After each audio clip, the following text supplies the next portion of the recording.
Yo, what's up, all you burner stoners and potheads? This is Weedman 420 with the Weedman 420 Chronicles. How are all you vipers doing out there, Mrs. Weedman? Mr. Weedman. How the hell are you? I'm doing fine. I love it. In a good way. Not fucked up, insecure, neurotic, emotional? No, just mighty fine. You are mighty fine. You are mighty Oh, fine. yeah. Hey, all you vipers out there. Hopefully you're smoking some big fat doinks while you're listening to the show. And Mrs. Weedman and I are about to get normal. But before we do, don't forget to check out 8decades.com. Mrs. Weedman's baby has all the great stuff with 8 Decades and Weedman 420 Chronicles. All the good stuff. Smoke tray, grinder, steamroller, clothing, you name it, we got it. Check out 8decades.com. Mrs. Weedman? Mr. Weedman. We are smoking bubble gum because Big Earl came into town Yay. and brought a new strain, and I'm excited. Bubble gum. I have information about this, everyone. Bubble gum, which was originated in Indiana during the 1970s, the good old free state of Indiana. So much cannabis going on in that state. Is an almost 80-20 split across indica and sativa dominance. The bubblegum indica dominant hybrid strain was created by crossing Indiana bubblegum with an unidentified indica cannabis strain. The strain was then taken to Amsterdam in order to clone and hybridize. It took several years to come up with a stable bubblegum strain with a typical sweet odor and euphoric high. The strain got its name for its smell, which is just like pink bubblegum. This strain was able to acquire a quick reputation for its sweetness. It has a mild taste with bubblegum flavor, both during inhale and exhale. The strain is a winner of several accolades and has been placed frequently in the High Times Cannabis Cup. The plant appears light green colored with several bright orange haired colors. The buds will look airy with a lot of crystals that appear snowy. This strain was, just sticky. Sticky. The strain will give classic effects of old school indica. Yay! Yay! Mr. Weedman is so excited. I'm so happy. Mrs. Weedman's so excited. Gonna be like shoving this down my throat. Patients with stress, anxiety, and tensions are found to have good results upon using this strain. Bubblegum also has the mood elevating property. Its effects: creative, euphoria, happy, relaxing, chronic pain, relief symptoms of chronic pain, depression, insomnia, nausea, and stress. That's awesome for you, Mrs. Weedman. Flavors are berry, bubblegum, creamy, fruity, and sweet. And aromas are bubblegum, floral, fruity, and sweet. I know your taste buds suck, but did you at least smell it? Does it smell nice? It was, yes, there's a lot of odor to it, but I couldn't give you specifics. That's okay. But it did. I'm going to taste it. Smoke's nice. Yeah. Yeah. You know what's great when Big Earl comes into town? What? Fucking phenomenal weed. Yeah. It's always great to see him and his wife and the 3 dogs. Their dogs. Oh, yeah. They come and hang out in the backyard for a little bit and play with Yuki. Yeah. But there's always some great flower. We get high. Earl gets us baked. Yeah. And then he leaves. But it's always someday we'll get to hang out longer than it's we always do. a special time when Big Earl comes into town. Ooh. Yeah. Farm to table. Good stuff.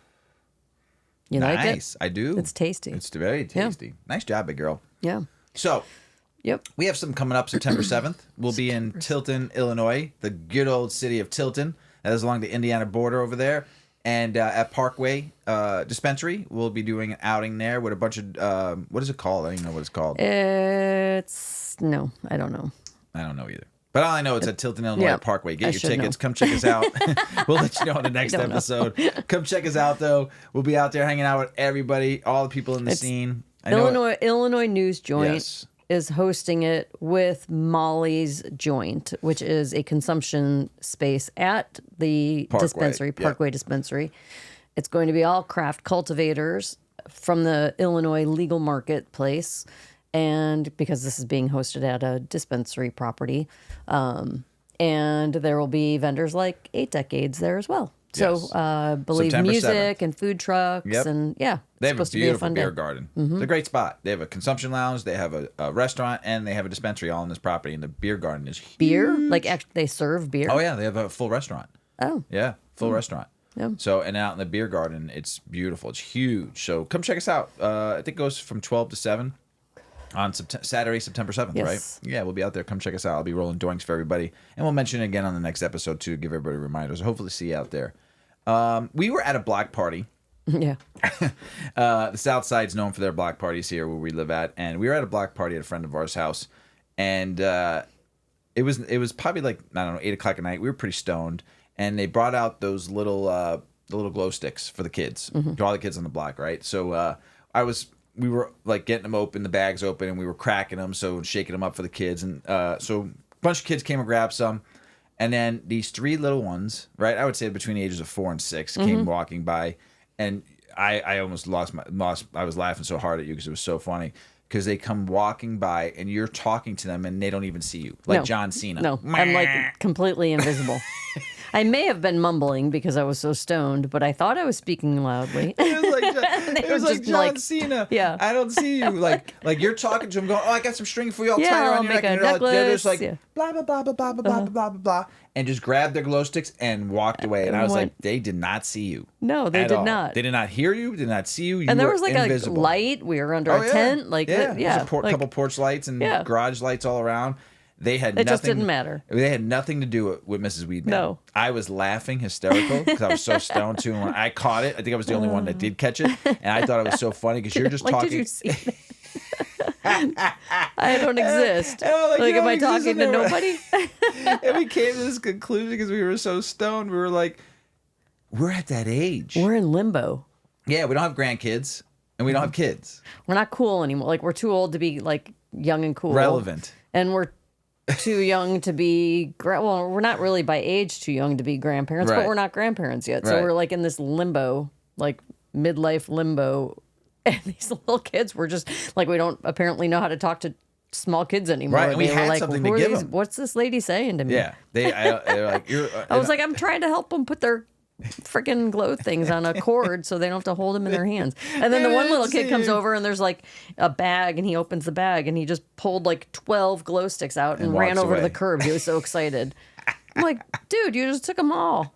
That's why they don't want to talk to you, Mrs. Weedman. I did not say anything to him. I said it to you. Like, hey, look at this little guy. You just snagged them all. You went over. I went over and said, hey, yo, you took too many. You took 12. Give me 5. Give me 6 back. Hold on to 6. You can find. Give me 6 back for the other kids. And he gave me this like sharp scowl. Like you ruined my moment. Relax, yo.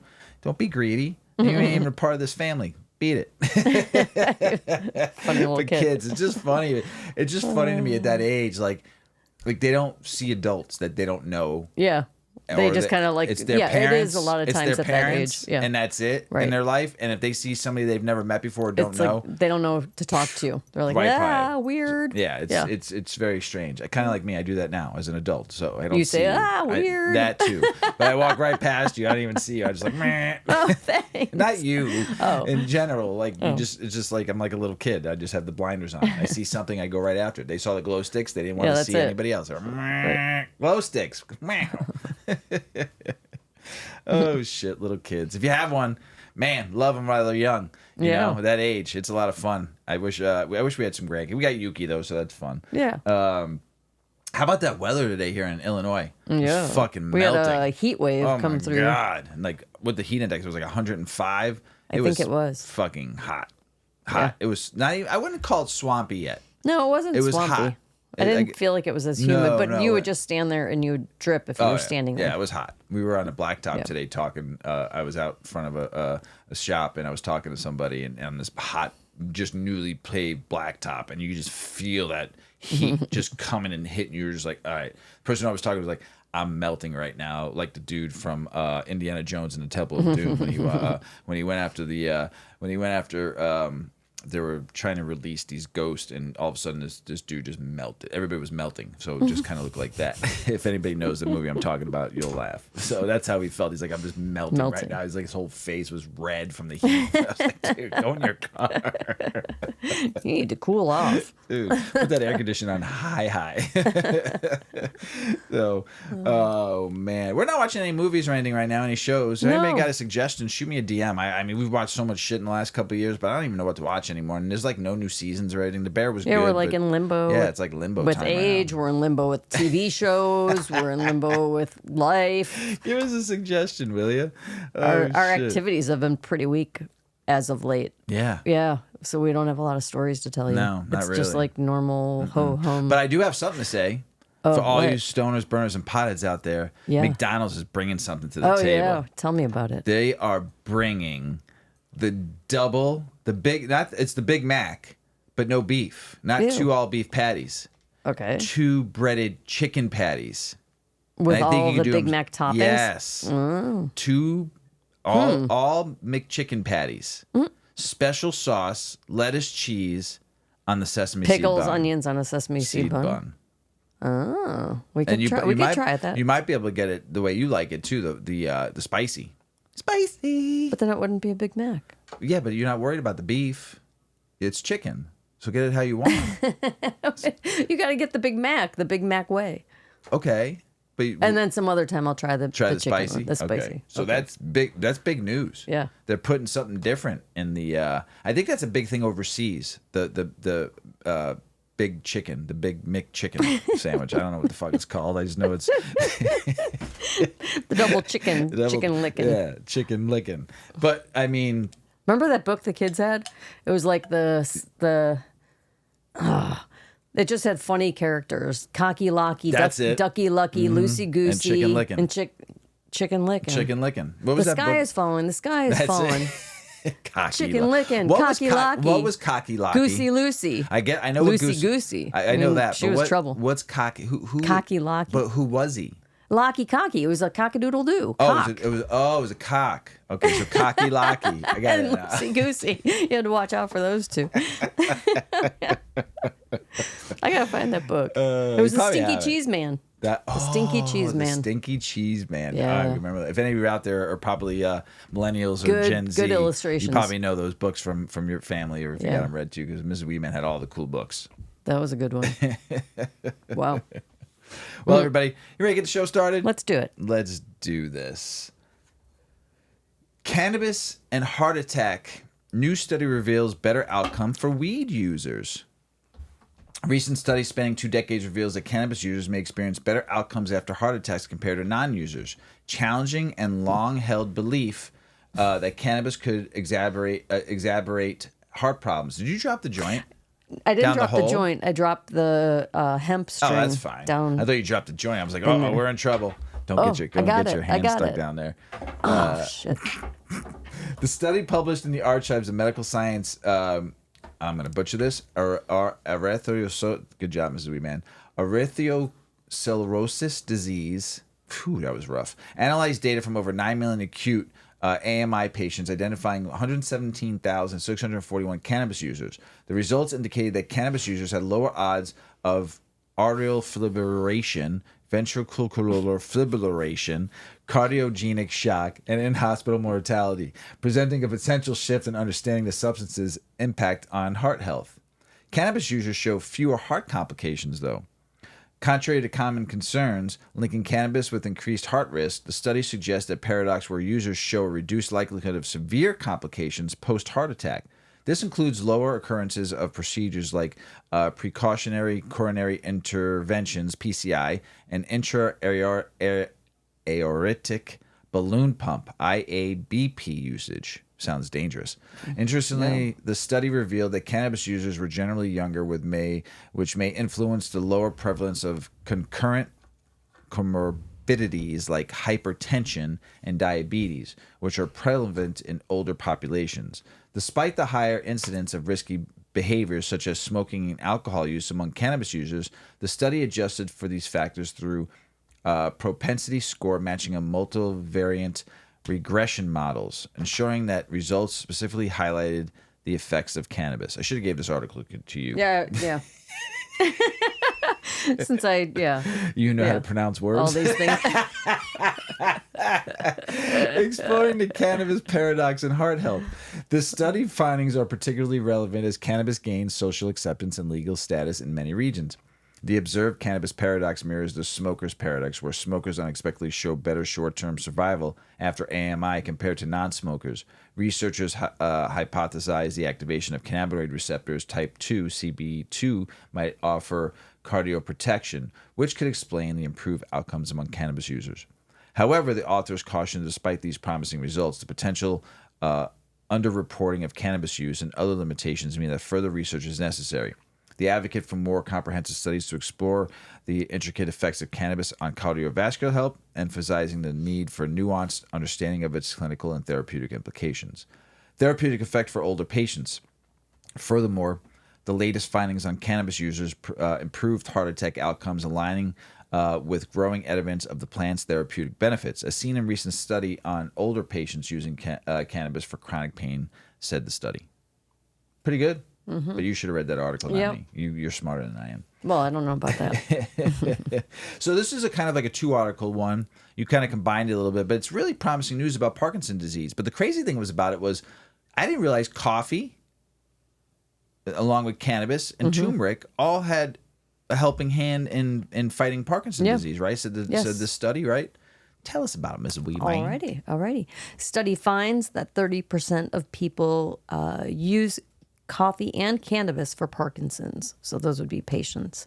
A study recently published in the Journal of Parkinson's has discovered that more than 1/3 of people with Parkinson's are using natural health products to help treat their condition's symptoms. The results of this study has also revealed, however, that a worrying percentage of these people are not revealing that to their healthcare professionals. And they're using things like coffee, turmeric, and cannabis for their Parkinson's. The study, whose authors include Sandra Daihu from University Laval in Canada and Professor Bas Bloem from Rabat University Medical Center in the Netherlands. They surveyed 367 people with Parkinson's from across the Netherlands, all of whom are part of the PRIME NL, which stands for Proactive and Integrated Management and Empowerment of Parkinson's Disease, Netherlands database. The goal of the study was not only to find out about the prevalence of using natural health products to alleviate Parkinson's symptoms, but also to discover if respondents were aware of potential interactions between natural health products and the Parkinson's medication, and whether they'd discuss using natural health products with their doctor. The results showed that 36% of respondents confirmed they were using natural health aids like coffee and cannabis. Of these, coffee was the most popular product used by 16% of respondents, followed by cannabis at 13% and turmeric at 10%. I use all three, but I don't have Parkinson's. Right. But I use all three, though. You're preventing it. Yeah, I'm preventing it. Other supplements used included velvet bean and chamomile. I have not heard of velvet bean. Me neither, but chamomile we know. Yeah, right.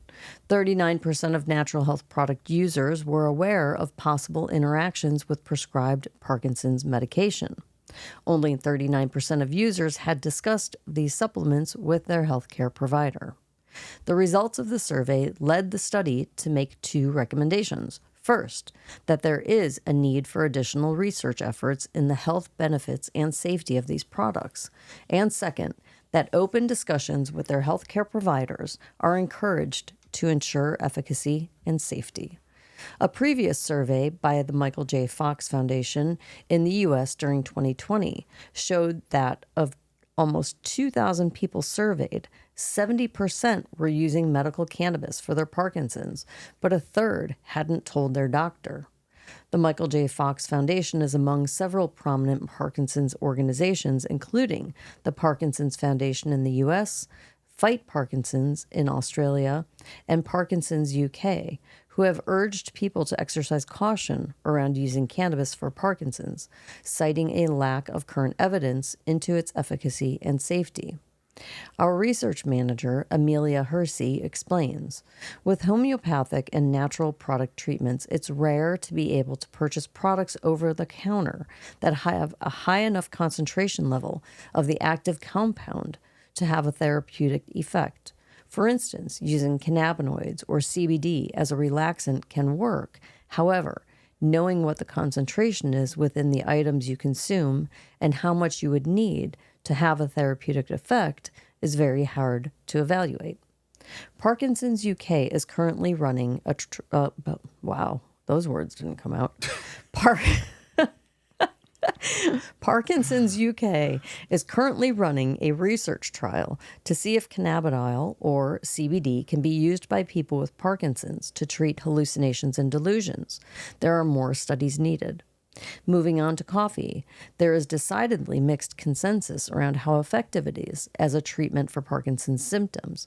While some studies suggest that caffeine might help slow the development of symptoms, other research found that certain symptoms improved when treated with caffeine, while others got slightly worse. A more recent study, which appeared in the Annals of Neurology journal in May of 2024, concluded that caffeine does not improve symptoms. And turmeric, which is a spice made from the ground rootstock of the curcuma plant. An active ingredient of turmeric is curcumin, which has long been believed to have medicinal properties. This article in the journal Science of Parkinson's gives an excellent explanation of how and why turmeric has been thought to help certain Parkinson's symptoms, which include its antioxidant, anti-inflammatory, and neuroprotective properties. We've also previously reported on a Japanese study which found turmeric oil could be beneficial in treating Parkinson's. Back in 2021, a survey was conducted to poll patients diagnosed with Parkinson's disease. Researchers utilized a cross-sectional based survey throughout Germany, using a questionnaire they had developed themselves. The questionnaire had 25 questions, which sought to ask patients about their cannabis use for Parkinson's, their patient knowledge, as well as demographics.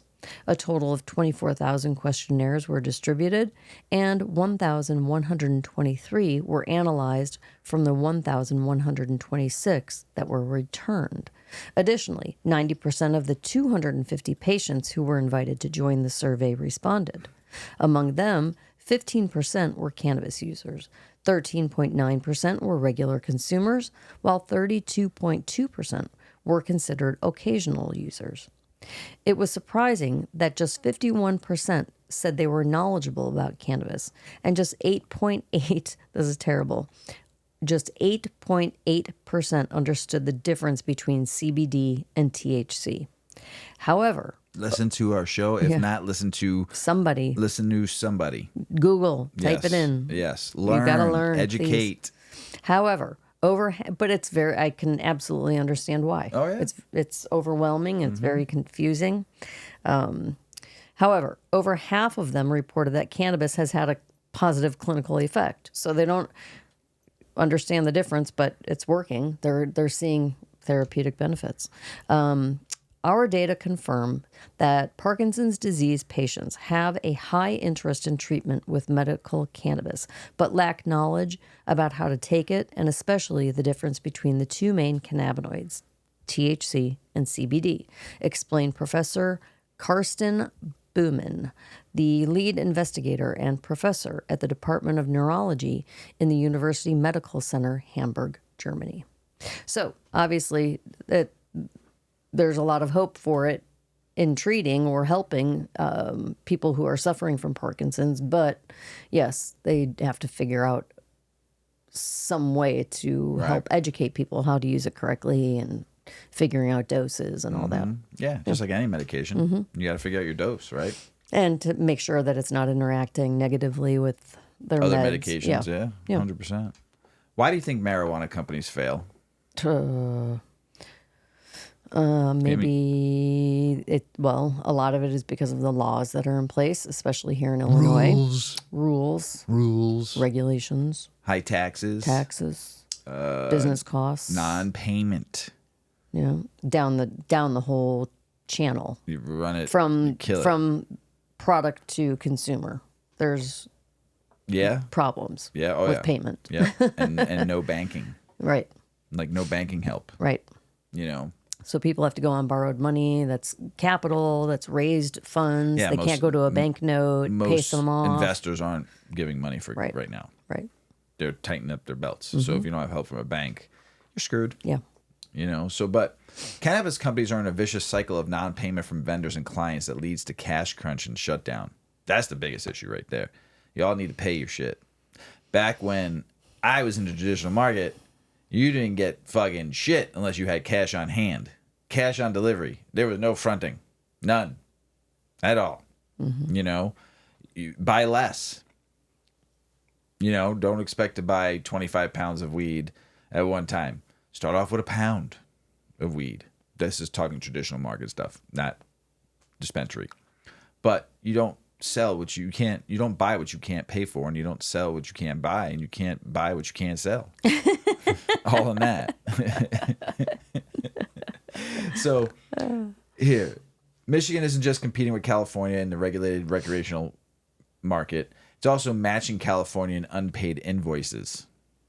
Brett Gelfand, managing partner at Cannabis, collects in St. Petersburg, Florida, and founder of Cannabis Credit Association, noted that Michigan's regulated adult use market is now one of the worst for unpaid debts. And they're one of the worst. I would say every state is probably has had issues or is having issues or just fucking no one pays their bills. Mm-hmm.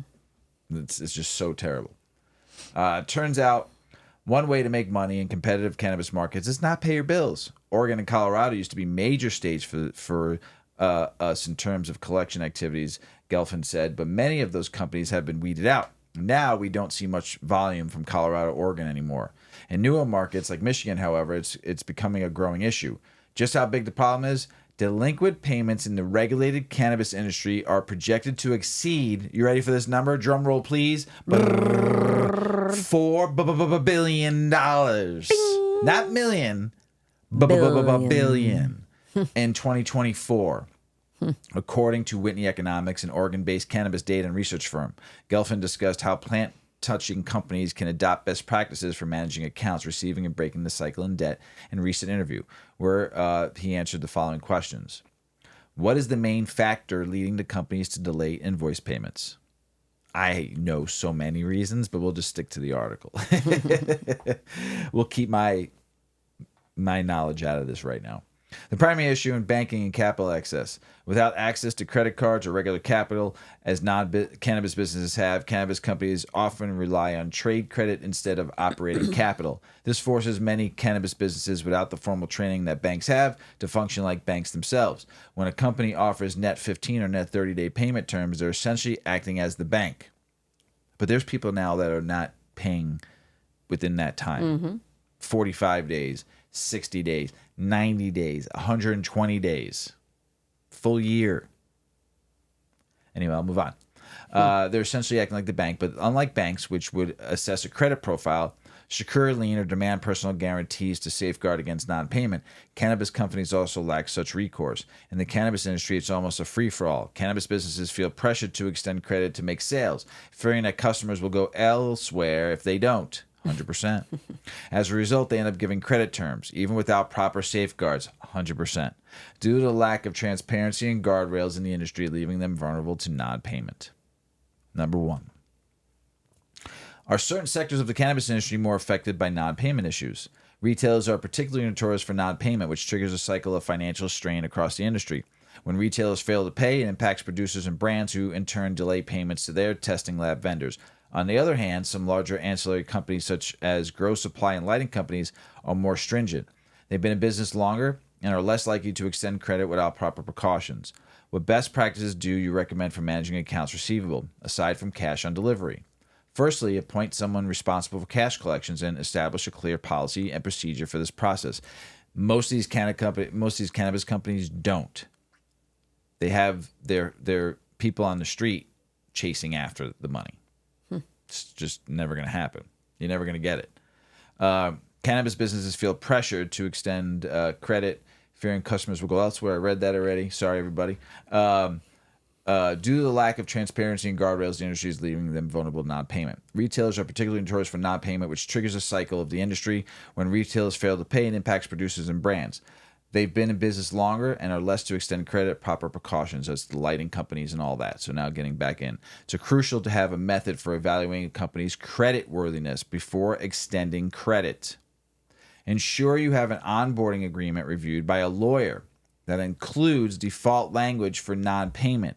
If you're offering a substantial credit, securing your personal guarantee is the best way to protect yourself. With many retail chains facing financial difficulties, vendors are often fortunate to recover anything at all, making these practices even more vital. I'll give you a little opinion on this one, too. You're putting trust in people you don't know. Because they own a business doesn't mean that they're trustworthy. Does that make sense? Mm-hmm. So you're giving them upfront product and hoping and praying that they will pay you in 15-day terms or 30-day terms that you decide to give them with no contract, with no let's No just say, repercussion if they none. don't pay. If you're acting like a bank and you're giving up for product, banks charge interest. There's no interest on delayed payments, and then you're 40. Then you're all of a sudden you get to 45 days, you get to 60 days, you get to 75 days, but you're still selling them product. Okay, so now you go. Yeah, from, and then they want more. They want more. now inventory. you go from like 15,000 maybe to like 150,000.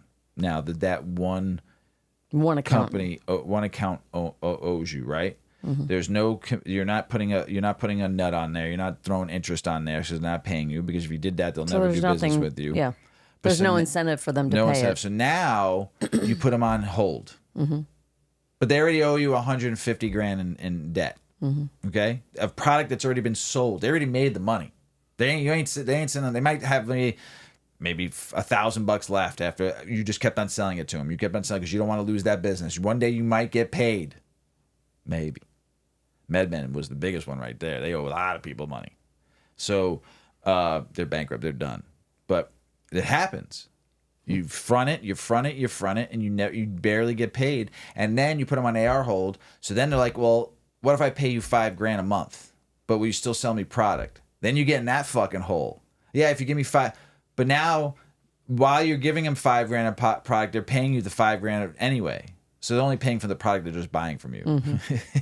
So it's a fucking. They're not getting out of the hole. No, and you're not getting out of the hole either. And then you can't pay your employees, so you have to lay people off at the facilities that are making this stuff. Well, we have the same issue with 8 Decades getting into dispensaries because they want the net 30. And it's like, well, I'm a small business. Like, if you're not paying me. But right now, a lot of us are all we're all small businesses. A lot of us are all Everybody small businesses. Is. Yeah. We all are. Right. And we don't have banks behind us, So why aren't cannabis operators reporting default accounts to collections?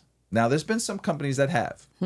But many of the clients hesitate to submit outstanding accounts to collections because they're concerned about their reputation. They don't want to be perceived as aggressive or difficult with the industry. However, this mindset needs to change. Don't take anybody's kindness for weakness anymore, people out there, please. People are kind. It's good that they're kind. But don't take it as a weakness. Because there's a lot of people out there that fuck you up. If this was the old days, there'd be a lot of knees being broken right now. And a lot of cars being busted up, or cars being robbed, or people getting shot. This is not what it once was. So you're lucky this is a legal market now where you have to play by some rules. So if a company isn't honoring their payment agreement, they're the ones at fault, not you. Non-payments can lead to serious consequences, including business closures and personal finance losses. Especially most people have their own money invested in this because you can't get a bank loan. So you took everything you had. Say you had $500,000 and you went in a partnership with 10 people because it cost you $5 million to get this all started up, and now all of you are busted because you're out $2-3 million. It's just not fair to do to people. And I'm not saying everybody's bad. There's some really good people out there, pay their bills on time, understand how business works. They get the supply chain, they get their product, they pay for their product on time. It's perfect. Then you got some that are mediocre. Then you got some that are just fucking don't like that one article we read. They got, why pay the fucking vendors? What are they gonna do about it? I'll just go to somewhere else and get more and then do the same thing over and over. And we fucking everyone beat their shit. But eventually they get the bad rap. Oh yeah. Yeah. So what do you wish cannabis operators knew? There's a significant risk in using Facebook or WhatsApp groups to expose delinquent companies. While the intent may to protect the community, these groups can inadvertently violate antitrust laws. If a sophisticated debtor or such a list sees posts advising others not to sell to them, it could lead to serious legal trouble. The industry must recognize that while it's important to share information, it must be done in a regulated and lawful manner. The impact of financial strain on the broader cannabis supply chain, the financial burden resulting from non-payment impacts not only specific businesses, but also the whole cannabis supply chain. Payment delays or defaults by retailers have a knock-on effect on manufacturer brands and service providers, resulting in a vicious circle of unstable economic conditions. Due to their own often narrow profit margins, producers and brands mostly depend on prompt payments to meet their running expenditures, which include debt repayment, salaries, and manufacturing costs, like I said earlier. These companies are compelled to postpone paying upstream vendors such as testing laboratories and packaging suppliers when they don't get payments from retailers on schedule. Due to the cascading effect of the delay, even companies with a sound financial process may find it difficult to fulfill their commitments, which might cause more supply chain disruptions. Financial vitality is especially harmful to small enterprises which may lack the reserves to absorb late payments. For them, a few missing payments from a large store might be the difference between survival and failure. The pressure frequently results in a tightening of loan conditions across the board, while suppliers being less willing to issue credit without severe protections. Consequently, a contradiction in financing may hinder the industry's ability to innovate and thrive. Uncertainty about their financial situation may make companies less inclined to invest in new items or take risk. Additional obstacles to growing a business in the cannabis sector include the general lack of market liquidity, which can make it hard for companies to expand. Non-payment problems thus represent more than isolated occurrences. Rather, they point to more widespread financial weakness in the cannabis industry. To overcome these obstacles, the industry as a whole must adapt structurally to improve the availability of credit and capital, as well as improve corporate financial management procedures. A lot of companies are also using the money they're making to expand. So they don't have any bank help or any financial investors help anymore. So they just take the product, they sell it, they take that profit, and they put it in their bank account till they have another couple million to go invest. And that's why another reason why people aren't getting paid. But that's not fair because 100%. It affects the entire chain. Oh, it does. Yeah. It does. Yeah. Bottom line, non-payment is a significant challenge that threatens the sustainability of cannabis companies, particularly in a newer market like Michigan. You're not just Michigan, though. I'm just telling you right now. Mm-hmm. This is just they're writing it about Michigan, but this is just every state. The ripple effect of financial strain extends beyond individual businesses, impacting the entire supply chain and stifling growth and innovation in the industry. To mitigate these risks, cannabis companies must adopt stringent financial management practices, and the industry must advocate for systematic changes that improve access to credit and capital. Only by addressing these underlying financial vulnerabilities can the cannabis industry build a more stable and resilient future. A lot of it, state regulations, everything they ever hear, it's a fucked up system. Every state's fucked up. Okay, how much money you got to pay to get in? How much you got to pay in taxes? I'm talking about from the dispensary all the way to the vendor, all the way to the supplier. It's a fucked up situation. Now, I tell you what, if we all shut down for a week, you think every state will be going, what the fuck's going on? We want our tax dollars. Well, motherfucker, fix your shit. Stop charging us so much in taxes, too, that we can't afford to pay the vendors because we're paying you 47% tax like they do in Oregon, up to 37% tax here in Illinois. It's crazy. But I will say this, Illinois cannabis, you are lucky you're not treated like the alcohol industry and beer and wine industry, because if you were here in Illinois, if you don't pay your bill, they give you 30 days. But if you don't pay your bill, your license gets locked up and you can't buy a single thing from any distributor anywhere. And you could possibly get shut down and fined a lot of money. You think that would fucking make people pay their bills in 30 days? If you got that, that's something special. Mm-hmm.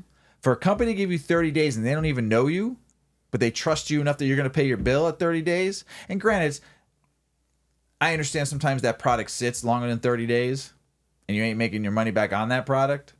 I get that also. That's the risk of having a retail store. It is. Right? I understand that. Sometimes, you hold a certain amount of inventory. Right, you do. But sometimes you might buy from one vendor and you bought $5,000 worth of product, and after that 30 days, you're sitting on $4,800 still of their product. Yeah, you don't want that. Right. So they're looking at going, I still got to sell their product to make some money back so I could pay them. Mm-hmm. I got to at least sell half of their product back, and then the other half, it will be my profitability. But if that shit's sitting on your shelf for fucking 90 days, oof, that's on the vendor to help you sell it. Right. I'll be the first to admit that. It's a two-way street. If you expect the retail shop to sell your product, you need to help them sell your product. Mm-hmm. That's in every business. You just don't sell it, set it and forget it. Right. You stop by, you visit, you say, hi, how's the product doing? You make sure the bud tender's got some samples, whatever. You just got to make sure you know what the fuck you're doing, because you're expecting them to sell your product, but you need to make sure they have the tools to sell your product. Good pricing, good representation, making sure the bud tenders get samples. You're making sure that their customers like your product. It's a two-way street in business. We all know this. But here's You all motherfuckers are fucking us all up. Pay your bills on time. That's it. Don't make it go 60, 90 days. It hurts everybody. Man, people be out of jobs again soon. It sucks, you know? We love edibles. Yeah, we do. I love edibles. I love your edibles. We need a new batch of some stuff. It's been a minute. Got plenty of butter in this house. So, strain specific, though. We have never done strain specific edibles here. I've always taken like all my shake and trim from a cup and throw it in and boom. But I've had strain specific edibles before, and they're wonderful. You know, I've had live resin strain specific. I've had certain butters that are strain specific. We just never have enough weed to make the big batch that we do. Home. Right. Yeah. One day I will make a strain specific. So, but how do you make strain specific edibles at home? Mrs Weedman. Yes. Do you love strain specific edibles, but you have a hard time finding them? You're not alone. As people learn more about the variety present in cannabis's many strains, many find that only some of these options give them the effects that they're looking for. For those strain-sensitive people who prefer edibles, this can present a challenge. It's not always easy to find the strains you really want locally, but it can be almost impossible to find them. Yeah, it does say that. It's not always easy to find the strains you need locally, but it can be almost impossible to find them in edibles. Since most edible companies leave the strain a mystery or mix many strains together, it's hard to find specific strains when you need them. Making edibles at home is a great way to bypass the problem, but edible recipes can get complicated. Most people don't want to labor over a pot for hours, constantly checking that the temperature is still in the perfect zone. And if you have a hard time making edibles at home, we have some shortcuts to simplify the process. Use a magic butter machine. We have one of these. It's fantastic. It's great. Yeah, edible bases can be tricky to make and usually involve a long infusing process where the temperature needs to be just right. The magical butter machine really simplifies this process. You put your decarboxylated flour and your butter into the machine and you push a button. 2 hours later, your perfectly infused butter is ready to go. It's so nice. It is. Since it can make a base for butters, oil, glycerin, honey, alcohol, the magic butter machine can simplify almost any edible recipe. Infused oils aren't the only way to make an edible. If you want to skip the process of making a base and get right to making edibles, there are some other recipes that use flour itself. Did you know, do you ever vape your favorite strains? Sorry. Did you know that you can turn that leftover flour from vaping into a culinary experience? I have a nice jar collection right now. I wait till the jar is full. Oh boy, Yeah, because when you're vaping it, you're just heating it. You're not burning it, so you can repurpose it. Oh boy. Or they can also turn this leftover flour into a can of flour for baking. We'll add the link to this article in our episode details, so then you can see the recipes, because they do have a bunch of interesting recipes. And it'll even teach you how to grind your preferred cannabis into a powdered form that can be baked right into your favorite treats. You can skip the cooking altogether by eating raw cannabis fan leaves. This not only simplifies the process, but you can also gain benefits from the plant's unaltered natural compounds like THCA. The most popular method for consuming raw plant is juicing it. The juice can be mixed with other fruit or vegetables for flavor and can be frozen in ice trays to preserve for later. Yet some skip the juicing altogether and put the leaves straight into their salad. The high is fairly different from infused and decarboxylated edibles, so you might find that different strains work well for you, fresh rather than consumed. But we've juiced. Yeah, but you don't get a head high. You're gonna get like a body, like a very calm. Yeah. Remember, I juiced.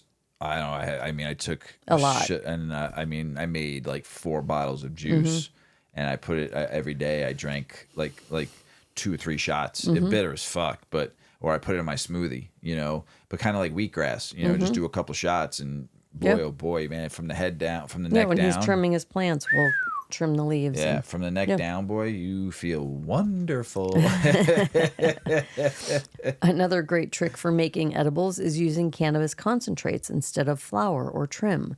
Any decarboxylated full melt concentrate can be mixed into oil, butter, honey, or any other infusible base without needing as much time or heat as it would if you were infusing in trim or flour.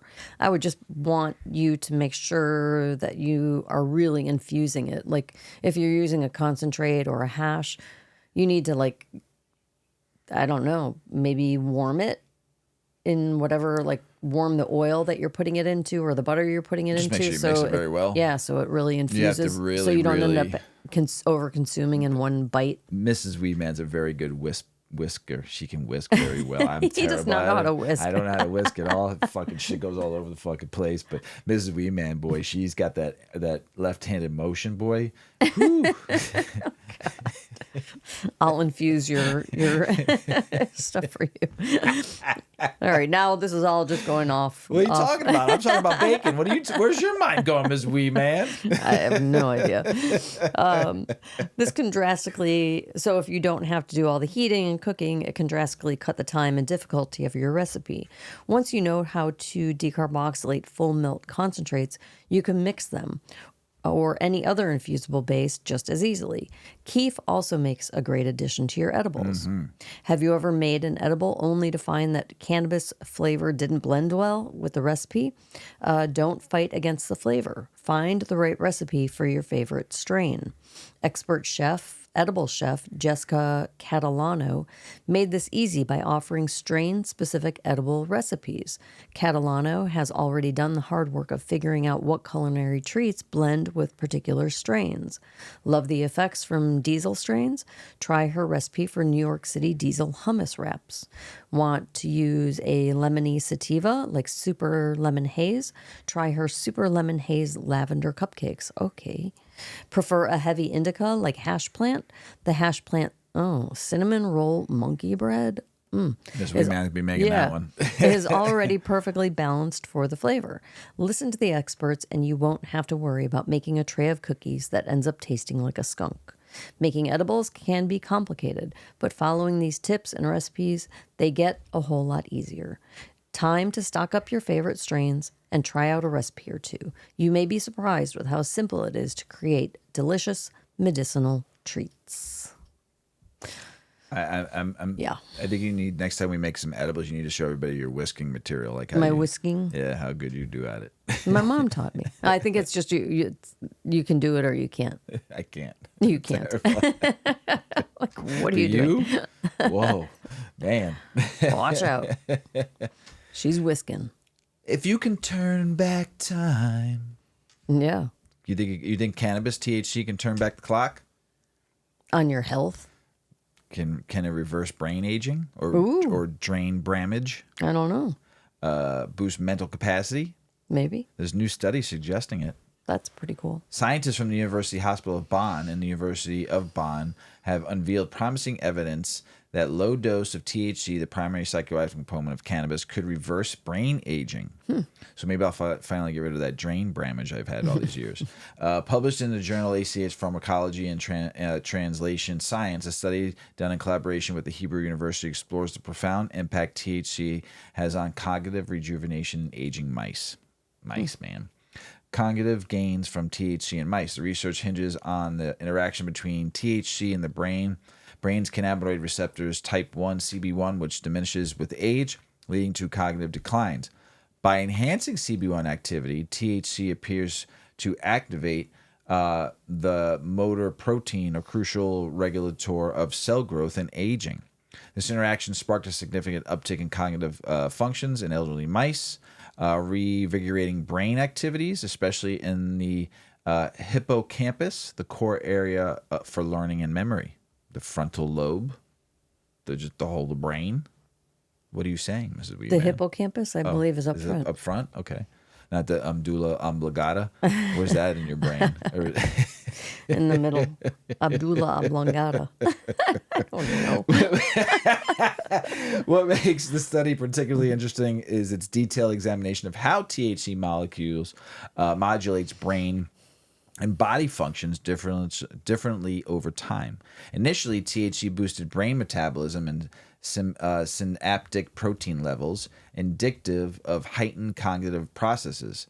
It shifted towards reducing metabolic activities in the body, akin to the effects seen with caloric restrictions or intensive exercises known for the anti-aging benefits.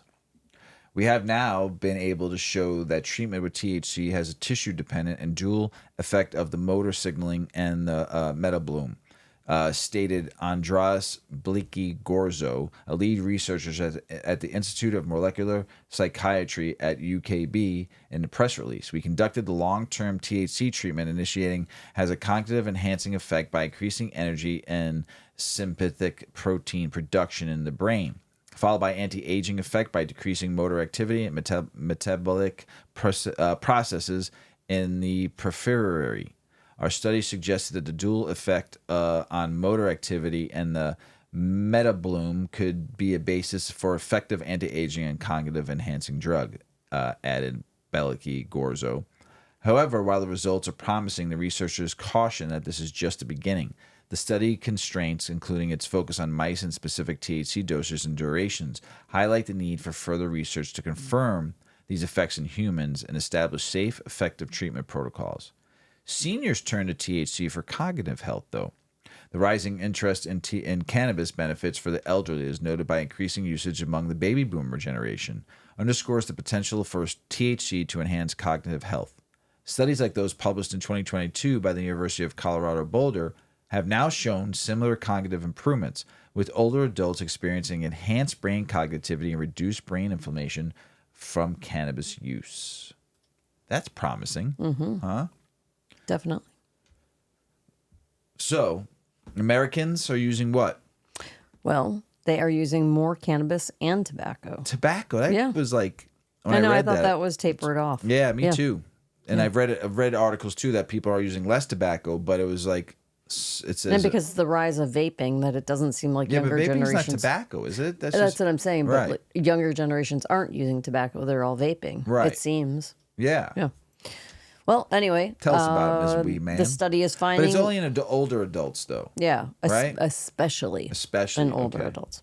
So the number of Americans who use both cannabis and tobacco products is increasing, particularly among older adults, according to Duke University School of Medicine researchers. A study published August 13th in the Addictive Behaviors Journal found that the co-use of cannabis and tobacco products by Americans has increased over the last 2 decades. The study, outlined in a recent report by Duke University School of Medicine, utilized data from 708,891 adult respondents to the U.S. National Survey on Drug Use and Health from the years of 2002 to 2021. Duke researchers assessed the prevalence among Americans of past 30-day cannabis and tobacco use, exclusive cannabis use, and exclusive tobacco use. The number of American adults who use both cannabis and tobacco products has increased significantly since 2002, with the increase driven largely by rising rates of overall cannabis use. The prevalence of co-use of cannabis and tobacco particularly increased among older Americans, especially people aged 26 to 34 and those aged 50 and older. So strange. Co-use rates have dropped only for young adults aged 18 to 25 whose co-use rates stagnated from 2002 to 2014 and then dropped significantly from 2014 to 2019. As of 2021, the weighted prevalence of cannabis and tobacco co-use was 6.38%. The weighted prevalence of exclusive cannabis use was 7.28%, and the weighted prevalence of exclusive tobacco use was 15%, the authors wrote. When looking at the 2021 data, younger individuals, people with lower educational attainment, and residing in a state with a medical marijuana law were most likely to report co-use. Trends in cannabis and tobacco co-use prevalence have not been examined in many years, while regulatory policy has been changing quite a bit, said study lead author Dana Rubenstein in a statement. Researchers also noted that exclusive cannabis use has been on the rise since 2007, while exclusive tobacco use has been in decline since 2002. Interesting. Very interesting. I mean, I feel like I never see people really smoking cigarettes anymore. It's pretty uncommon, isn't it? No. No? No. There's still a lot of people that smoke cigs. Oh. Yeah. Just, I mean, they're all, I mean, I still even see young people smoking cigs. Maybe it's just because if you don't smoke, you're like now you have to go outside to smoke. So as a non-smoker, we're not really inconvenienced or bothered by cigarette smoke. I mean, I still... Unless you work someplace, I guess. It is weird because you see so many people vaping now versus smoking cigs. But I still see people smoking cigs. There's people that probably will never go to a vape. Right. I mean, it just doesn't... I mean, I went to vaping, nicotine because I wanted to go away from cigs. But I still think about cigarettes. Right. Yeah. But I just went to vaping because I thought it was going to get me off of, all the stuff that comes from smoking. It's a sham. It is a sham. It does not make people quit smoking. No. It makes you consume more nicotine in a different form. I mean... Total bullshit. Listen, there's people that do it. I've done it. I thought I was going to stop after 2 years. When I stopped smoking, I went to vaping. And when I hit 40, I'm like, oh, this is going to be a great thing. In 2 years, I'll be done. Most people don't even realize they're consuming more nicotine. Oh, 15 when years they're vaping. 14 years later. Mm-hmm. And 14 years later, you're still smoking. I'm still vaping. Hey, that was a great quit I don't strategy. do it like I don't vape like I used to, but I probably probably bum it off Paulie every once in a while when he comes to the house. I take a couple hits off his vape, but I can go back to that tomorrow. Right. It's just I have a nicotine addiction. I love it. I'm sorry. Most people who smoke do, and that's the problem with vapes too. Is that these younger people aren't even realizing that they're addicted to something. They think that it's not harmful to their health. I love nicotine. They don't realize. I mean, as much as I don't know if it's as much as I love weed, but I love nicotine. There's just no and if I'm bad about it, I mean, it wakes me up. Keeps me going. Weed is meant for me to relax, calm me down. Go to sleep with it, relax on the couch, gets me more mellow. Nicotine always had me going. You take a couple puffs off that fucking vape, and I'm like, woo! It's like, what the fuck? That dopamine level just hits you. So, it's just a different high. I mean, I just wish you could get it in a way that's not going to fucking kill your lungs. Yeah. So, I mean, I know you can dip it. There's so many ways to get nicotine, but I don't know. You just want to just inject it? No, but I know people use the patch a lot to help them out. I did. I went on the patch a bunch of times, and it does help. But once you get off it, you go right back to that. I mean, maybe I'll stop smoking for a little bit, vaping or whatever. But I mean, if I go right back to vaping, I got to go use the patch for a minute to help me mellow out. Because if you just fucking cold turkey nicotine, and I've done cold turkey, it's rough. It's rough. That come down is rough. Thank God for CBD and weed, boy. Whew. THC, because I use it a lot more. So, political state news. You're right there. A little hot. A little hot flash. A little hot flash. Yeah. Oregon has the cheapest cannabis in the nation, according to industry study. So I'll give you the top 10 of pricing. So Oregon for an ounce is $1.99. This isn't an article. I didn't do the research. I just read this article, so this is what they're saying. So I could be wrong, but I don't know. If someone knows more than me in the other states, let me know. Washington State is $2.15. Colorado is $2.21. California is $2.32. Nevada is $2.52. New Mexico is $2.56. Montana is $2.57. Mississippi is $2.59.50. And Maine is $2.60.50. That is your cheapest weed in the United States right now per ounce. Not bad. There's still states charging $400. Illinois, you get ounces anywhere between $2.80 to $3.75. I've seen That's it. at a dispensary? Yeah. Oh. They didn't have Michigan on here, though, which was like, really? Because you can get an ounce in Michigan pretty cheap. Yeah. So maybe they didn't record it. So majority of pre-approval applicants for cannabis businesses licenses do not live in Minnesota. And Minnesota was trying to keep it just Minnesotians to be able to get a license. So over 1,800 applications have been filed in Minnesota for the lottery. I hate the lottery, just because it's like you put all this money into it and for a chance. It's like trying to win the lotto, That's why it's a lottery. Yeah, but it sucks. I wish there was a better way. Yes, right? I wish there was a more better way. opportunity. I get why they do the lottery, but it's just, ugh.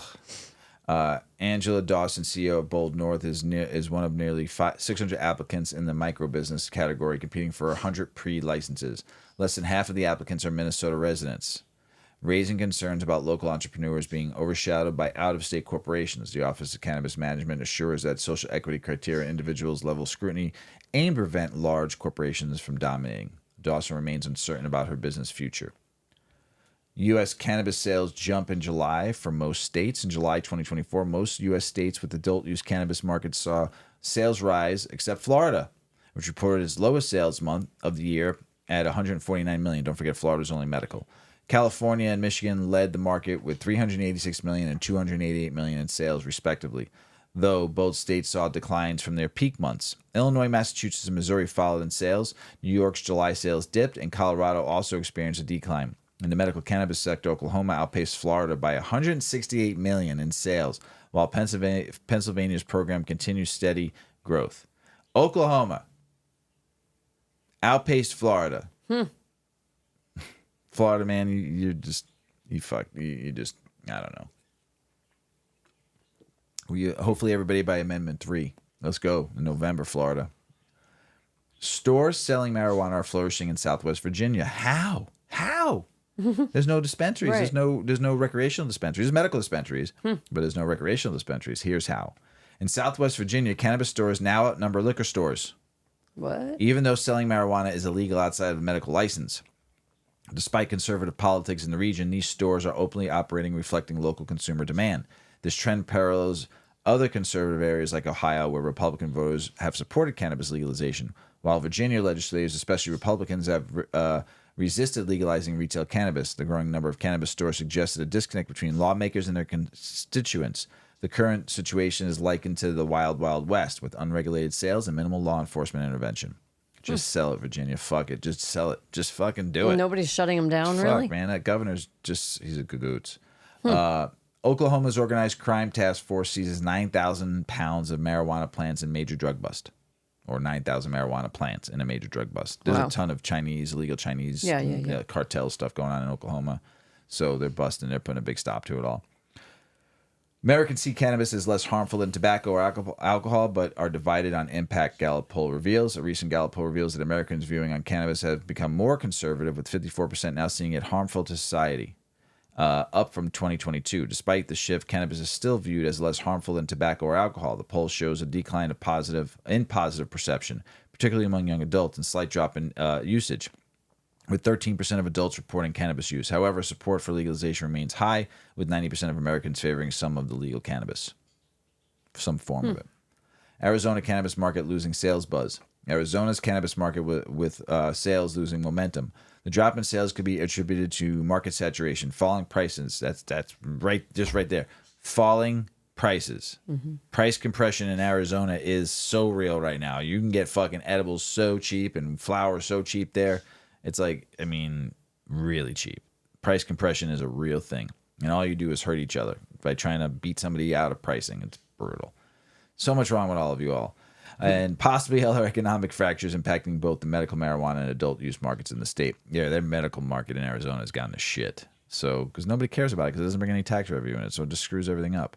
Despite these only people that get hurt is the people that need it medically. You know?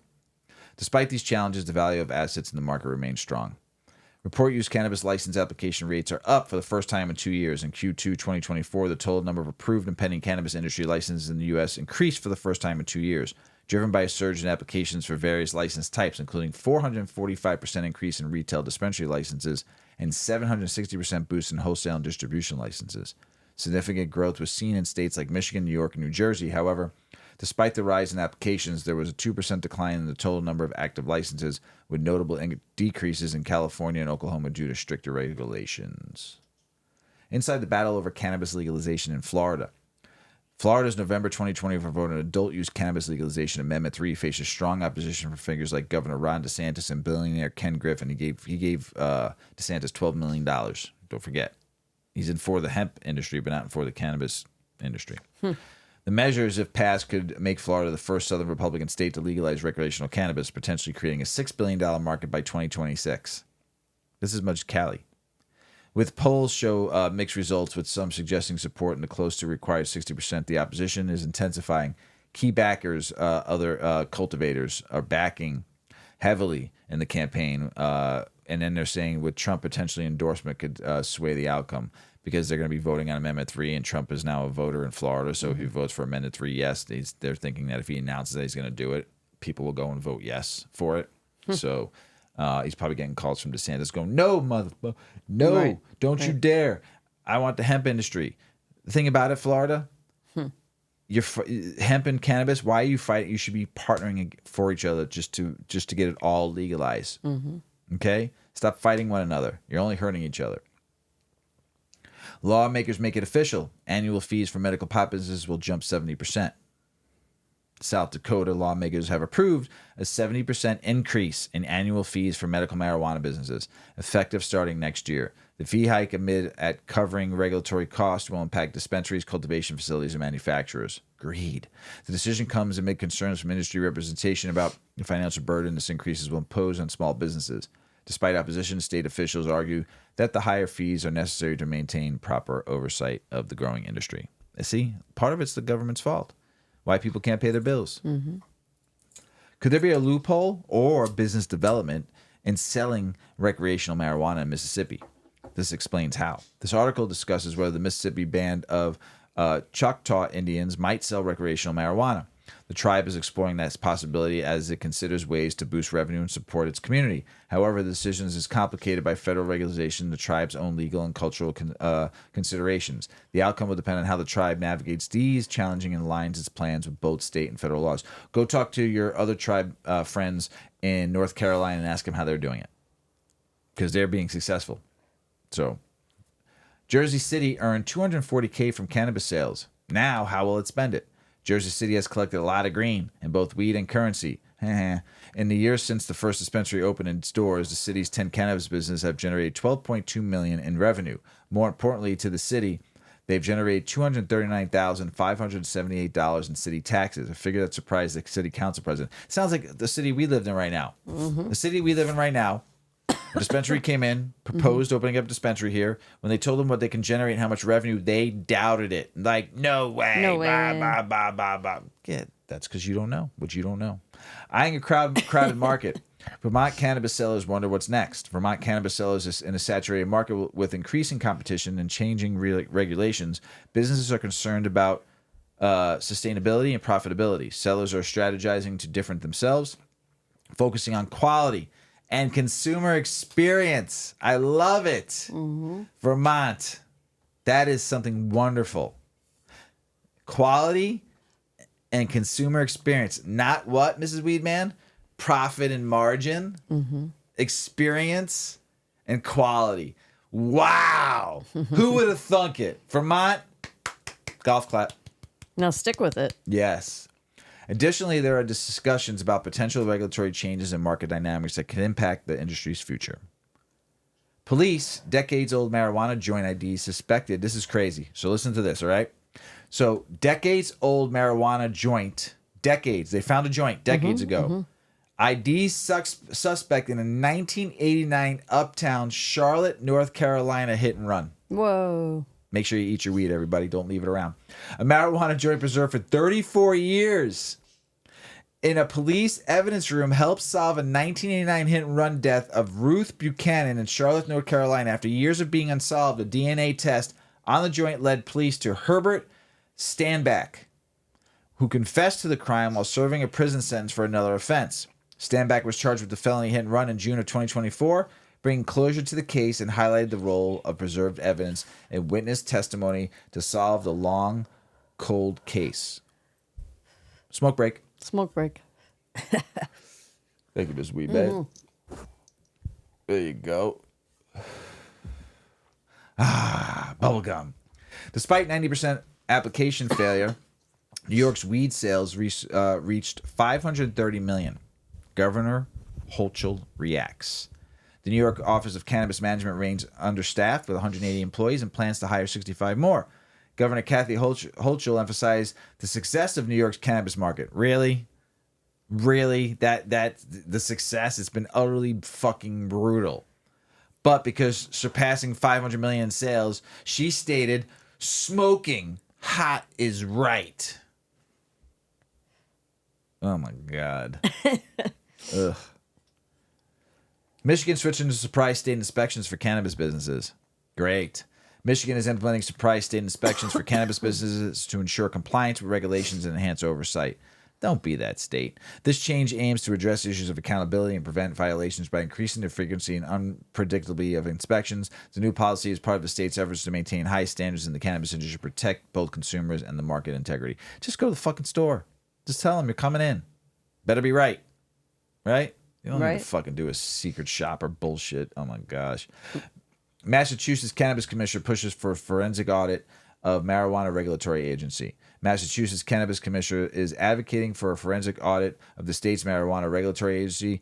The push for the audit aims to address concerns about the agency's operation and ensure transparency and accountability. The commissioner believes that through thorough examination will help identify and rectify any inefficiencies or misconduct, thereby improving the regulatory framework and restoring public confidence in the agency's oversight of the cannabis industry. Also in Massachusetts, do you know what used to be the most lucrative crop in Massachusetts? Hemp? No. Massachusetts? Yeah, we eat it during Thanksgiving. Turkey? No. Crop. Crop. Corn? No. Cranberries. Yeah, Massachusetts? Yeah. Okay. Ocean spray. Ocean spray. But guess what? What? Not anymore. What? It's hemp. It's now weed, outpacing the former top crop cranberries. The Pilgrims would be pissed off right now. but cannabis is now the most lucrative crop in Massachusetts. Wow. Lucrative. Crazy. Outpacing the old cranberry. Okay. You got to think, the bogs, though. cranberry bogs, do you really think right? the younger... So here's the thing about cranberries. We're used to it because our parents had it at Thanksgiving. Their parents had it at Thanksgiving. It's been a tradition. I didn't like cranberry in a can, but your mom makes a fucking phenomenal cranberry sauce. Oh, my God. And, but it's huge, right? Cranberry juice, whatever. I forgot where I was going with this. Younger generation. Oh, the younger generation. Yes, they don't really yes. drink juices like that, do they? That, but also, do you think they make cranberry sauce? Like you think they'll? You think like our kids? They might take their grandmother's cranberry recipe. They might. Yeah, because it's more of a chutney. But or after relish. that generation, do you think really like cranberry is going to be a big thing? I don't know. Except for like vodka and cranberries, that's about it. Is that even a thing anymore? I think so. Yeah, you got to make it for a cosmopolitan too. You need cranberry juice. You need stuff. You need to make some cocktails. But I'm just saying though, cranberry sauce more so. Yeah. I don't. It could be a thing of the past. Right. I was thinking about that when I was reading this too. Could be more people aren't making People cranberries. still make green bean casserole. Ugh. But I mean that's like a recipe from like the 50s. Yeah, but how many people make a good green bean casserole now though? Not many. Well, there's new takes and twists on it that are pretty good. Okay, you're right. So it could be a new takes and twist on cranberry sauce eventually. Yeah. You know, but I was just thinking about that. Maybe it's another reason why, because people aren't making cranberry, aren't using cranberries that much buying anymore. it as much. Yeah. So, Arkansas medical marijuana sales down almost 4% through July. The Arkansas Department of Financial Administration reported 22 million in July sales with 6,467 pounds sold. That's a lot of pounds. All right, here's something depressing. Sorry, everybody. DEA schedules hearing on marijuana rescheduling, delaying reform until after the election. The DEA has scheduled a hearing, I think it's on December 2nd, on the proposal to reschedule marijuana, which could delay the final rule. The hearing aims to gather public input and expert testimony on the proposed changes. The delay extends the process of potentially reclassifying cannabis, impacting how it's regulated and researched. The DEA's decision will affect future policies and the legal status of marijuana at the federal level. Maybe they're just going to decide to just take it off altogether because of all the 60,000 comments they got. Right. You know, about 80% of them wanted it off descheduled, off the scheduling. They didn't just put it like get it away. Move it on. Yeah, it's time to go. Yeah. You know, so, but it's depressing that they're waiting now. So, we're Gen Xers, right? Yeah, we are. Yeah. And millennials, Yeah. they're pivoting their careers. They are. Where are they pivoting to, Mrs. Weedman? To the cannabis industry. Tell us about Go it. figure. Since recreational weed sales went live across Ohio at the beginning of August, the Cleveland School of Cannabis's enrollment has been through the roof. Due to the increase in interest, CSC offers daily information sessions for potential new students. CSC added that though it has a wide range of ages and interests, recently it's seeing mainly interest and enrollment from adults aged 30 to 50. Maurice Butts is one of those students. He said he always had a passion for cannabis, and now that he can legally grow it, he wants to learn how to do it the right way. Butt added he's excited to start working in a field he truly cares about that can help people. As a state, we are still a baby to this, said Butts. We are brand new, and as this baby grows, it's going to get bigger and offer more jobs and opportunities for people to get into the industry. I love cannabis, so I'm doing what I love, and I'm getting better at it. I love that. Kent State started offering the course in January and is calling it a success. Since January, over 140 people have enrolled in the offered courses, and more than half of those enrolled have opted in for the agriculture track. Agriculture track. Wow. Hi. We were pleasantly surprised that we created this weed. Makes me like energetic and creative. It said euphoric and creative. Yeah, like I want to go do something. Nice. Yeah. We are pleasantly, but I can't read very well. We are pleasantly, or speak very well, surprised that we created these courses to try to help facilitate the training needed to help in this industry that will be growing in Ohio, said Eric Mansfield, Kent State University spokesperson. We had more than double the number of students we were expecting. Green flower courses take months to complete and can be customized depending on how much or how little an individual wants to take on. The School of Cannabis offers in-person courses as well as online. Both programs have the goal of getting students cannabis jobs in Ohio instead of those students moving to states that have more established recreational markets like Colorado or California. Individuals are like, hey, I can do this not only at home, but I could really look at the entire Midwest as an opportunity for me to do some things, said Kevin Green, vice president of the Cleveland School of Cannabis. I think for Ohio, we know that patients and adult users were already leaving the state and going to Michigan. We know that for a fact was happening consistently. Now all that energy is going to be spent and invested back home. Hell yeah. Yeah. Love it. I mean, I went to school for it. Mm-hmm. You know, yeah. It's helped me with my career. Yeah.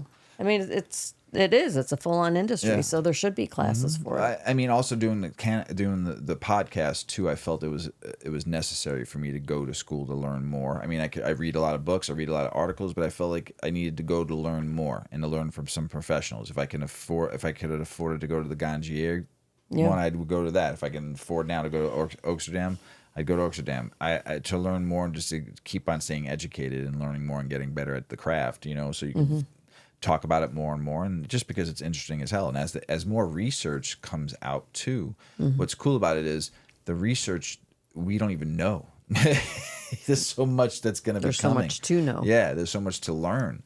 So I can't wait, especially like more cannabinoids we get to learn. That's like great. More terpenes, more of how to grow this plant, different ways to grow this plant, just the benefits of this plant, the health, the everything. It's just so much fun. And if you're into it, you know, and when you read that article, I love cannabis. It makes me happy because you have to love it because it's not any.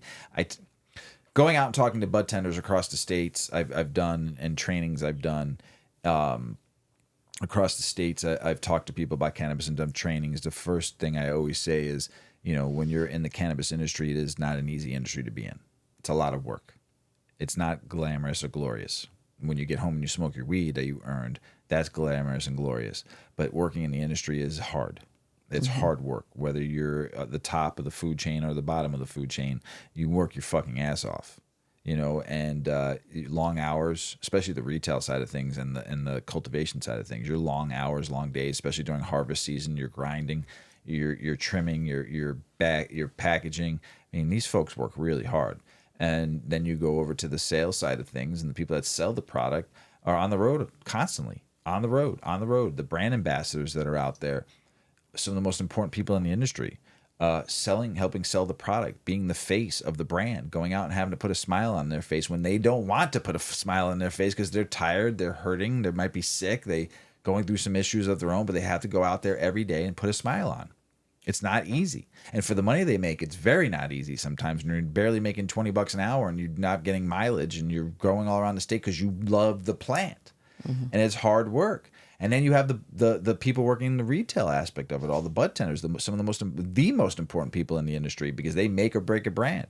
And they ought to be thanked every day. If you're a brand and you're selling to, and those bud tenders are selling your brand, you need to thank them. And you need to fucking help them out as much as you possibly can, because they deserve it. They work, most dispensaries are open 365 days a year or 364 days a year. They don't close holidays. They're away from their families. They work long hours, sometimes doubles. People call off sick. They cover each other's ass. They're doing events. They're fucking running around doing inventory, putting stuff on the menus, talking. And they're not making commission. No commission. They make tips. Right. They make tips, so it's kind of a commission, but they don't get a lot of tips. No, it's not a guarantee. Like, right. Yeah. It's if not they a had a sales, guarantee. like if you had a floor sales job like that back in like the 90s, early 2000s. Oh, you're working. And you were working on, 3% commission of your sales, 5% commission of all your sales.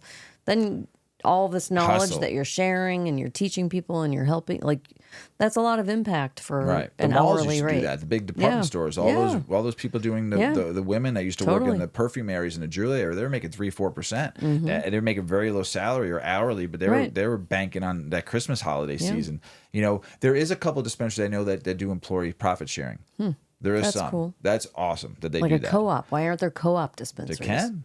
Where everybody owns a piece of it. And the more we do, the more we all get. Right? Like, it could be somebody that. I mean, there's ESOPs, employee-owned companies too, that they profit share. I mean, it's a little bit of money. It's not a ton, but it's something. But it is, like I said, this industry is for everyone. It's not just for one. Does that make sense? Oh yeah. And it's a very broad industry. Yes, and there's a lot going on at all times. The transporters, I forgot to mention them. They're getting your product from one to the other.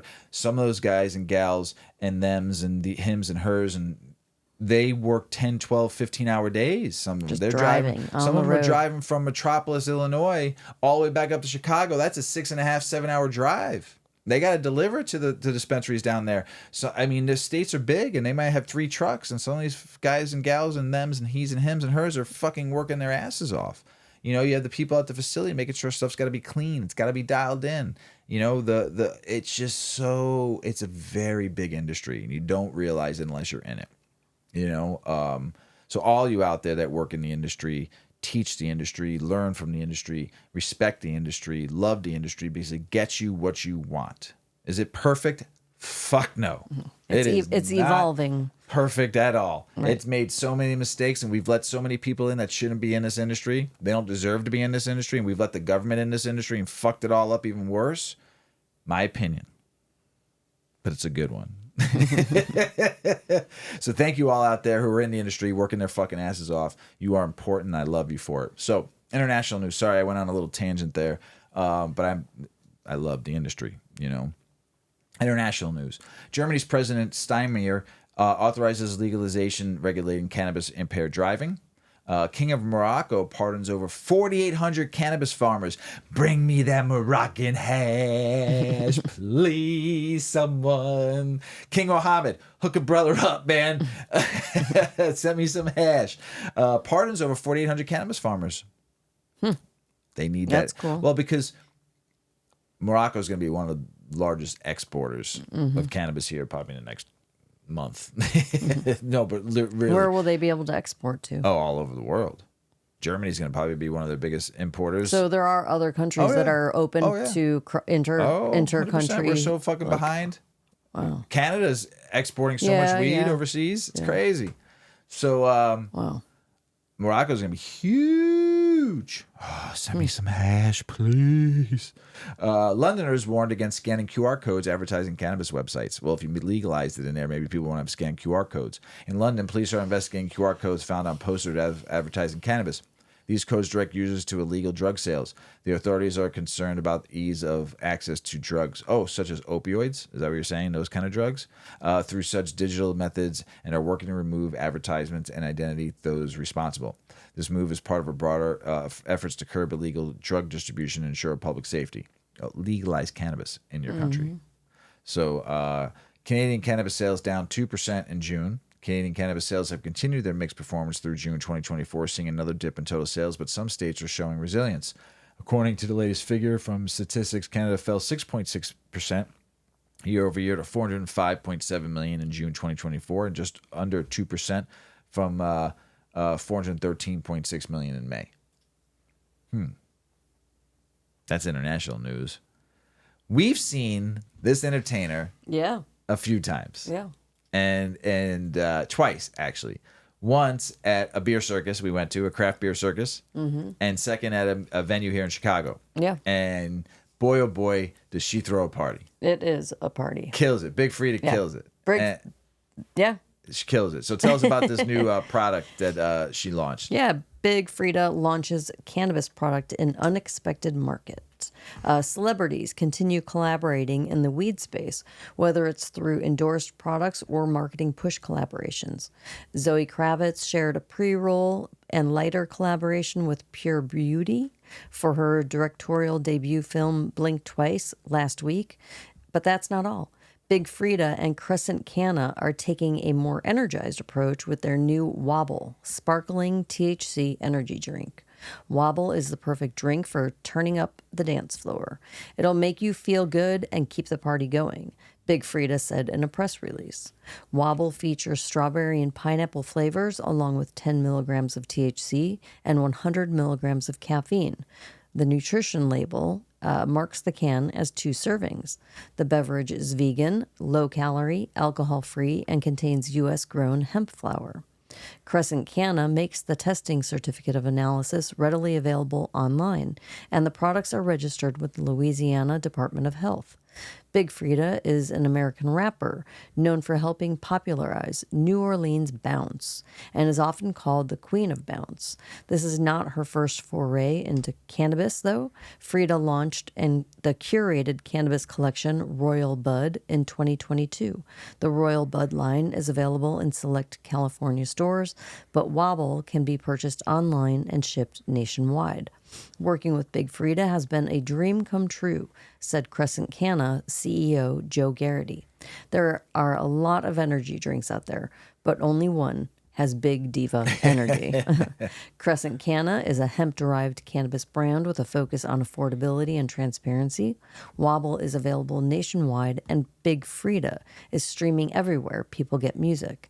Might as well try them out together as the Queen intended. Big Frida, if you're ever in Chicago. If anybody knows Big Frida listens to our show, it is quite a show.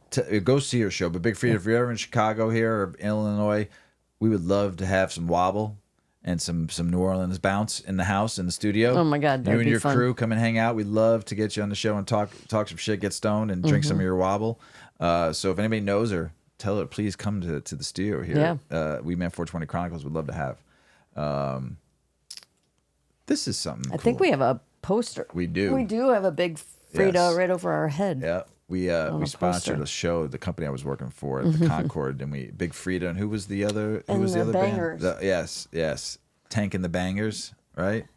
The Headbang Tour. Yes, that was a while ago. Tank and the Bangers. Yeah, oh my God, it was wild. God. It was such a fun, high energy show. Oh yeah, we didn't need no Wobble then. It was just high. We were high as high. But I think it's appropriate that that she has 100% an energy drink because she is all out energy. Yep. Yeah.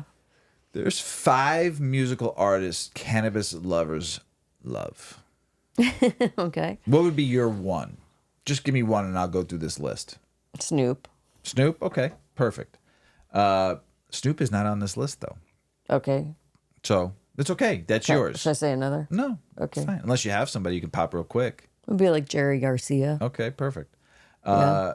Grateful Dead. Yeah. Yeah, okay. That's on there, right? Yeah, no. What? It's no secret that many of the world's greatest artists throughout history have indulged in mind or mood altering substances from time to time. It was in those moments of relaxation that many new ideas, visions, and innovations bubbled up the surface on their consciousness. Just for fun, here are a few quotes from famous musicians about their relationships with cannabis. It's 1,000 times better than whiskey. It's an assistant. It's a friend. Louis Armstrong. Marijuana helped me write Pet Sounds. Brian Wilson, the Beach Boys. When you smoke the herb, it reveals you to yourself. Bob Marley. So, if ever I need some clarity or a quantum leap in my own consciousness or a quantum leap in terms of writing something or getting an answer, it's a quick way for me to get it. Alanis Morissette. Cannabis Now has done many interviews with musicians who have opened up about their role of cannabis or lack thereof. In the creative process, here are some of this writer's favorites. Okay? Wiz Khalifa. I love Wiz. Has 11 platinum plaques and widely popular signature strain to his name. He also has a lot to say about the future of cannabis legalization, which he believes is inevitable. In an interview with Cannabis Now, he talks about his firsthand experience with the materialized drug war and accurately predicts the success of Proposition 64.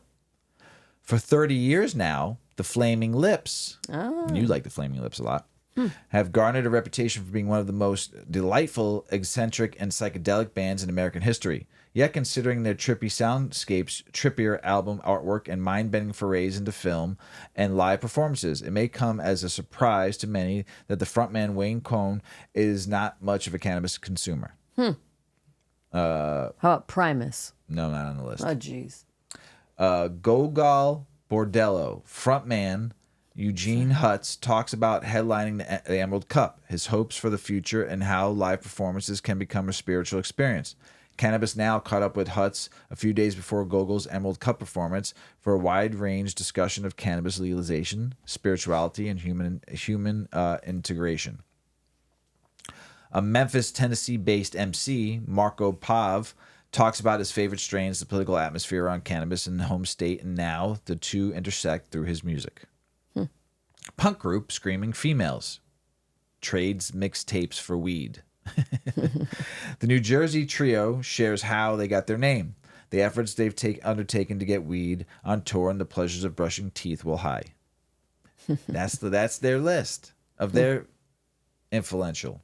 That's fair. Yeah, but you said 3 that are like I was just thinking like generalized. Oh, like okay. Just So if you generalized. had- Like most people would put these on. These names would come up for most people. Okay, so are they yours?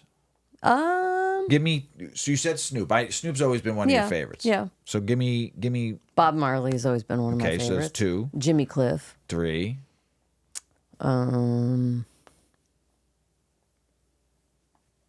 Pink Floyd. 4. Um, One more.